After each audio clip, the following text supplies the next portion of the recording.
All right, guys, welcome back to the Parlay Parlor. This is Cobbs, and here's another episode of Fresh Out the Freezer. Let's do a quick recap of last night before we get started with today. I think the plan today is I'm going to come out with two videos. One will be for the game that's tipping off a little after noon, with the Spurs going off to Charlotte to face off the Hornets. And then, depending on how that goes, or good or bad, we'll come out with a video for the night slate. So let's start off with a recap of last night. I mean, I'm going to be honest with you. There is no 9 times out of 10. This was just an emotional read. Again, we are so close to having the brooms out and getting the sweep. Another 3-1 night. Let's start off with the loss first, and then we can go off into what did hit. East Bailey. I looked at the Utah Jazz, the Nets matchup. Like I said, it was trash versus garbage. And the idea was, I think just because of two just low threshold teams with high volume players across the board, the options will be there. And to give myself a little credit, Ace did try. He had 12 points in the third and fourth quarter. He had 10 in the third and then another bucket in the fourth. He misses 3 buckets in 5 minutes in the fourth quarter. So you'd think maybe, yeah, it's a rough beat, but he only had 2 points and rebounds and assists. He only had 2 rebounds in the first half. Meanwhile, Keontae George had 26 points and 7 assists. I think, honestly, if I just leaned right back into Keontae George, which is what I wanted to do, just because Markkanen was out, I just instantly was scared. I think maybe the Jazz are banned. Had some people message me and tell me that they weren't comfortable with that, but the rest of the card that they liked, I hope they heeded their own warnings and maybe they made some money last night. It actually, well, let's have a conversation. I know this channel is called the Parlay Parlor, but I will emphasize and preach that you need to play all of these as straights. In most instances, I will try to give you close to fair value, and if it is a little juiced, like I think VJ Edgecombe 4 assist was a couple nights ago, I will tell you the spots where I would be comfortable with parlaying. But everything should be as a straight, because if we look at it, I think we are 15, 1, and 4 across the last couple of nights, which is pretty impressive. I mean, I'll do the count real shortly. But other than that, I mean, the other 3 props blew him out of the water. Sadiq Bey, I mean, 23 points and rebounds. He had 22 points alone. that was never really in doubt. And then the system play, the narrative, Cade Cunningham at the Pistons, they made it a little scary in the fourth quarter. But I think once Steph went out injured, it was a little never in doubt that they were going to pull through and get the win. So we have a 3-1 night. And then if we go across the week, we are 1, 2, 3, 4, 5, 6, 7, 8, 9, 10, 11, 12, 13. Yeah, we are 13, 1, and 4 across the week. I mean, if you play all these as straights, and hopefully you did, or in the terms of the ones that chalked, if you watered them down or parlayed them separately or found a way, you are probably in pretty good profit right now. So let's get off started with today. I am up a little later. It is Saturday, so I do apologize for sleeping in. Hopefully this does get out in time for you to see this, and if not, I will hopefully have another video in the afternoon, early afternoon, with some selections for the night slate. So we're going off to Charlotte, where we have the Spurs taking on the Hornets, who have been in their own renaissance. I know I say that a lot in terms of teams like the Clippers and the Suns, but I mean, they're pretty good across the last 5 games. I think it's just because they have everybody healthy, and while, yeah, maybe they are going to end up tanking, they have a solid young core as it stands right now. Our first prop today is going to be Stephon Castle. I'm going to go with 23 points and assists. You can currently get this for -125 on FanDuel. I think I just saw it popped up on DraftKings for -115. Don't quote me on that, but of course, shop around if you have the time to. In terms of 23 points and assists, I know in terms of the chart, it doesn't look the most compelling in terms of the last 10, last 5. Last 20, it does stretch out. But I think these are spots where In terms of the backcourt presence, it's going to be Darian Fox and Stephon Castle. They kind of pick their spots. I tend to believe when there are tougher matchups, it tends to be Fox that comes out and takes the reins of running this offense. But when there are opportunities when they go on the road and they play middling to lower threshold teams, I think Stephon Castle becomes that front runner of the offense. He's developing. He's a great piece in the Spurs' future. I mean, there's a lot of reports or rumors or thoughts that maybe Fox and some draft capital should be moved around to get a more complimentary superstar in there to maybe help Wemby. But in terms of Castle, what was really compelling to me was the matchup. I know against the shooting guard, where he probably will play potentially at the 2. They are only ranked. They are the 3rd best defense, and they are the 11th best defense, 2 points and assists. But when we look at point guard, which is where I think he would probably share like the role and responsibility with De'Aaron Fox, they're the 9th worst and the 16th worst defense to allow in points and assists to the point guard position, which is what Castle naturally is. When we look in terms of what we need, I mean, his assist line is at 6.5, so 7 assists. I think he's a high volume. He loves the ball in his hands. He loves to drive the offense himself sometimes. And when we look at when he has a points line of 16, I'm perfectly fine with this living or dying on Castle getting 7-8 assists, and we just need him to beef it up with 15 or so points to get us over the line. He's going to be seeing high 20s to low 30 minutes every night, especially if it's a competitive game and if the Hornets are going to do for us, keep this competitive, which will kind of sound a little contradictory in my final prop of the day, but the narrative is there, I think, in our favor. We're going to see high minutes. The volume, again, I initially was looking at De'Aaron Fox points and assists, but when you look at the volume in terms of field goals they allow, they actually like I said, they pick their spots on who wants to be the point guard and who wants to utilize that ball the majority of the time. It's pretty fair across the board. When we look at the field goal attempts they both played relatively high minutes. Like I said, I think it's a lower threshold team. So potentially we're not going to need Fox to have to want to impose himself as much as a star in this game or has the main cog. And I think the spots are going to be there for Castle. I have got a subscription to another data tool. It's called Props Madness. I use Outlier and Props Madness when I research.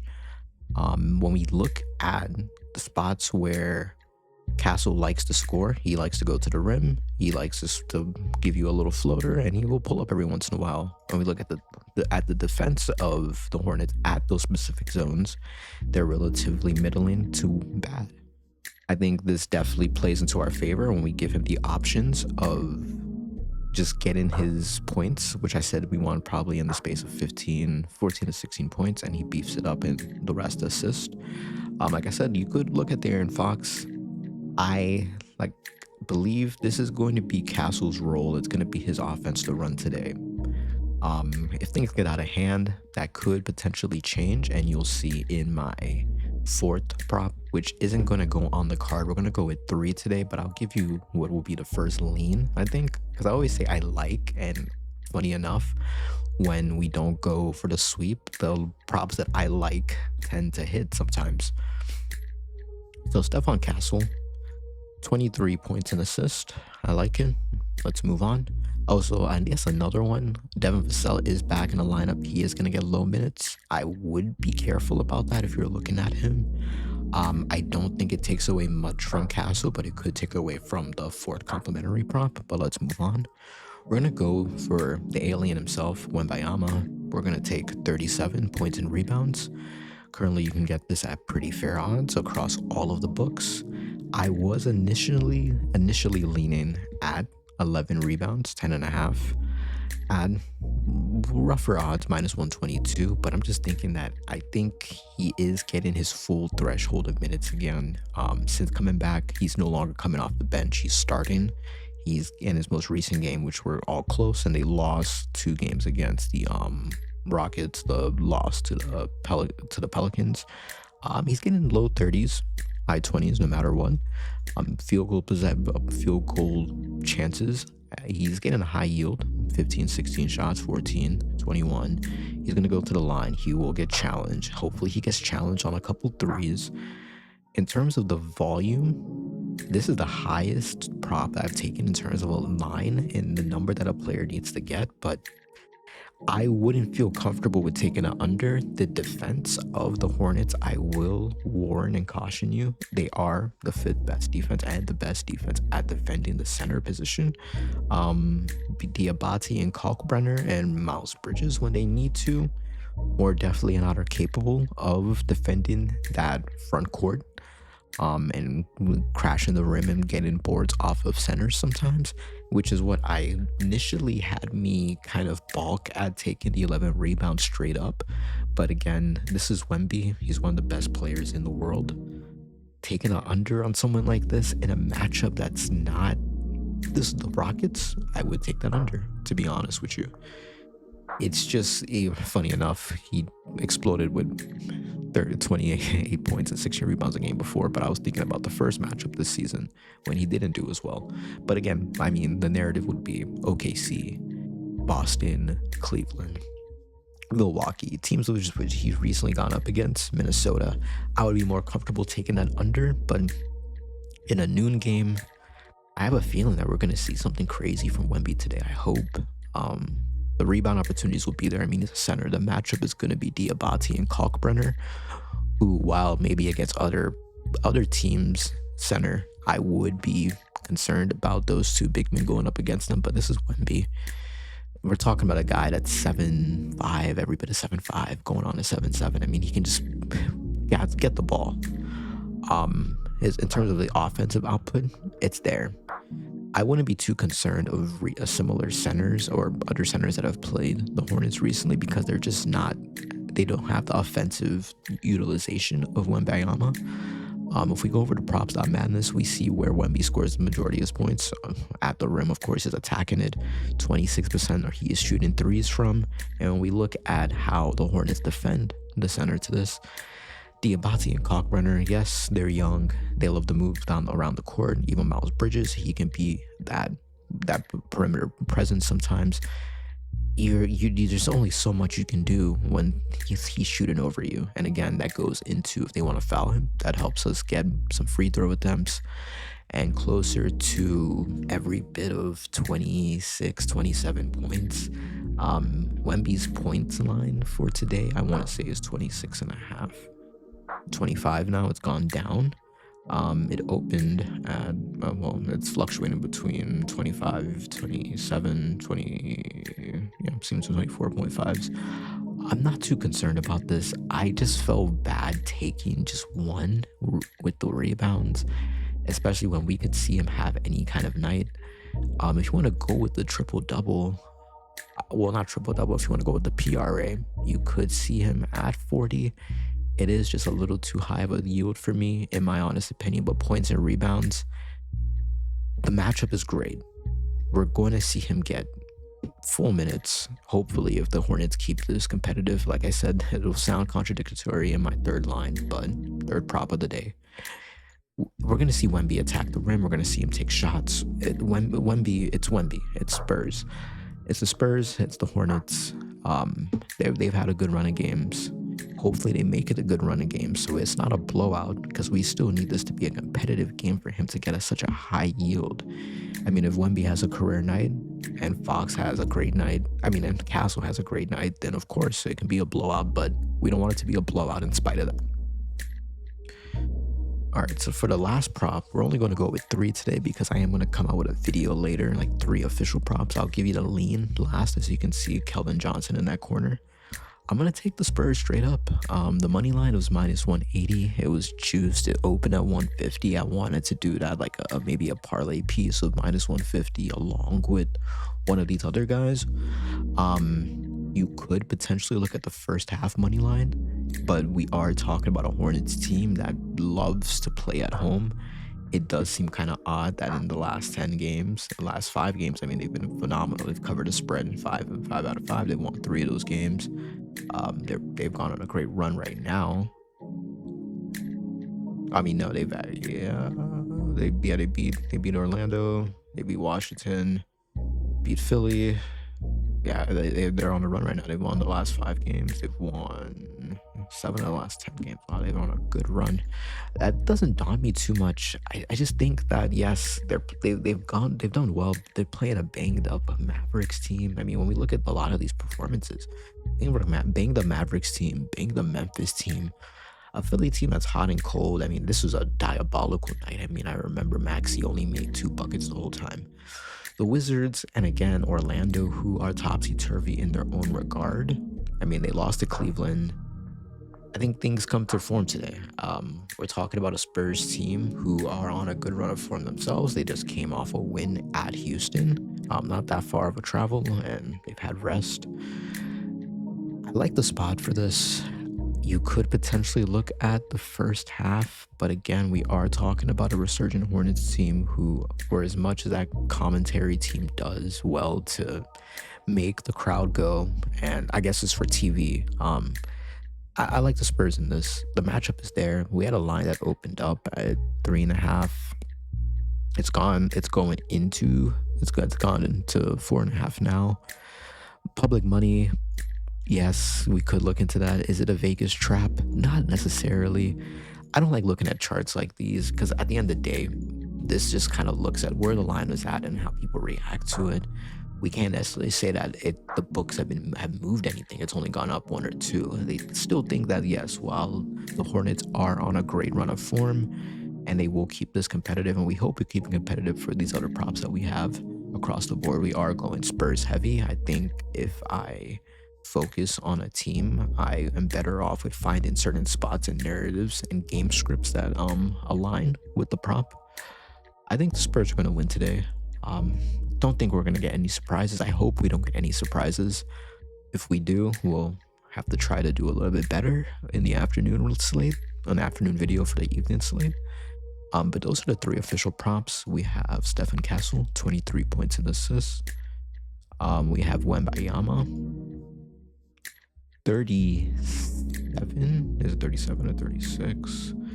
37 points and rebounds, or you can potentially take just the 11 rebounds, but I'm more comfortable with 37 points and rebounds.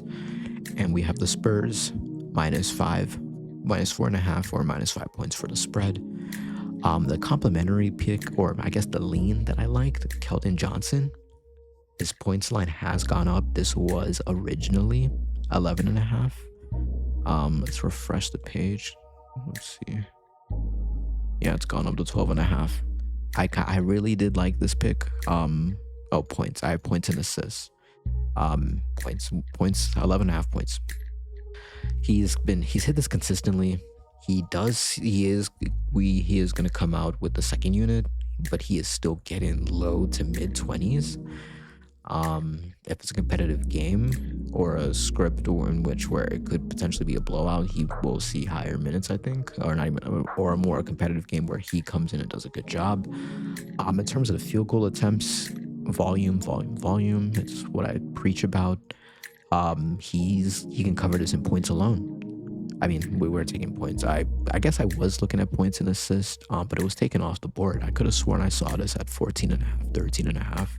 You can get on PrizePicks. I don't live in a state that has PrizePicks, but if you do, I love this. I would hammer this if you can get this on PrizePicks, quite frankly.